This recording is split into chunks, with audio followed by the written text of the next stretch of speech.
আজ আমাকে কথা বলতেই হবে ইনশাআল্লাহ, কারণ আগামীতে আবার আপনাদের সাথে দেখা হবে কিনা আমি জানি না। কথা বলতেই হবে। আমি দেখতে পাচ্ছি বাংলাদেশের ভাগ্য আকাশে উত্তর গগনে কালো মেঘ জমা হয়েছে, ঝড়ের পূর্বাভাস লক্ষ্য করছি। যদি মোকাবেলা করতে না পারেন সক্ষম ভাবে, এমন অন্ধকার গাঢ় কালো অমাবস্যার রাত আসতে পারে যার সুবে সাদেক হওয়া অসম্ভব। সুতরাং আপনারা কি কাপুরুষের মতো কাফের মুশরিকদের গোলামি করে মরতে চান? বিড়ালের মতো 500 বছর বেঁচে থাকার কোনো লাভ নাই। সিংহের মতো 1 ঘন্টা বাঁচতে চাই। আমার এই বক্তব্য সারা দুনিয়া শুনেছে। আমরা এই কোরআনের রাজনীতি করি, এই কোরআন নিয়ে বাঁচতে চাই, এই কোরআন নিয়ে মরতে চাই। এই কোরআন থেকে আমাদেরকে বিচ্ছিন্ন করতে চায় কাফের বেঈমান মুশরিকেরা। ও আমার জাতি, কোরআন থেকে যারা বিচ্ছিন্ন করতে চায়, তোমরা কি তাদের বিরুদ্ধে জিহাদের জন্য প্রস্তুত থাকবে?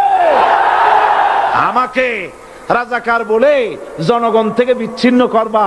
জনগণ থেকে আমারে বিচ্ছিন্ন করা যাবে না, কারণ এই জনগণ আমার জন্য আসে না, এই জনগণ আসে আল্লাহর কোরআনের জন্য। এ কথা বিশ্বাস করো। বাংলাদেশের মুসলমানদের শরীরে 1 বিন্দু রক্ত থাকতে শয়তানের তৈরি করা ধর্মনিরপেক্ষ মতবাদ বাংলার জমিনে কায়েম হতে দেওয়া হবে না, হবে না। 12 কোটি মুসলমানের দেশে আইন তৈরি করবে মানুষ, আমরা মানব না। পার্লামেন্টে তৈরি হতে হবে কোরআন দিয়ে, পার্লামেন্টে আইন তৈরি হতে হবে কোরআন দিয়ে।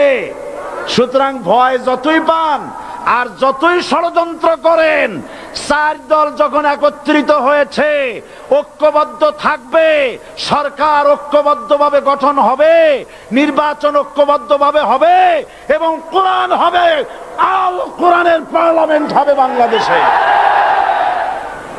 দেশ যারা চালায় এই লোকগুলি যদি ভালো হয়, গোটা দেশ ভালো হয়।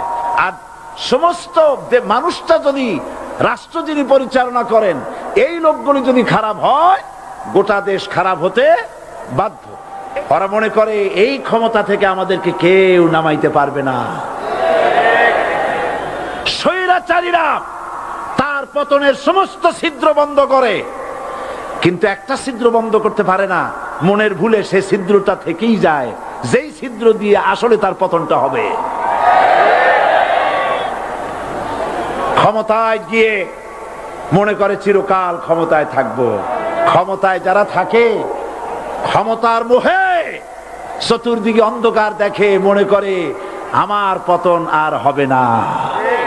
সুতরাং এই উপরে তোমার চাকা উপরে এখন আছে বলে, তোমার দলের চাকা উপরে আছে বলে যারা মানুষের উপরে জুলুম করছো, আলেমদেরকে ধরতেছো, মুসল্লিদেরকে ধরে ধরে জেলে ঢুকাচ্ছ, সময় আসবে এমন ইন্দুরের গর্ত অপমানা পালাবার জন্য। তাড়াহুড়ো করো না, অপেক্ষা করো, ধৈর্য ধরো, মার খাও, জেলে যাও, শহীদ হও, আল্লাহর রাজ কায়েম হবেই হবে। যারা ইসলামী শাসন চান, আল্লাহর দ্বীনকে বিজয়ী দেখতে চান, তাদেরকে অসংখ্য মানুষকে পোড়াইটের মতো জেলখানায় পুড়ে পুড়ে মরতে হবে, অসংখ্য মানুষকে ফাঁসির কাস্টে ঝুলতে হবে, গায়ের রক্ত দিতে হবে, শহীদ হতে হবে, তারপরে ইসলামের ইমারতটা কায়েম হয়ে যাবে।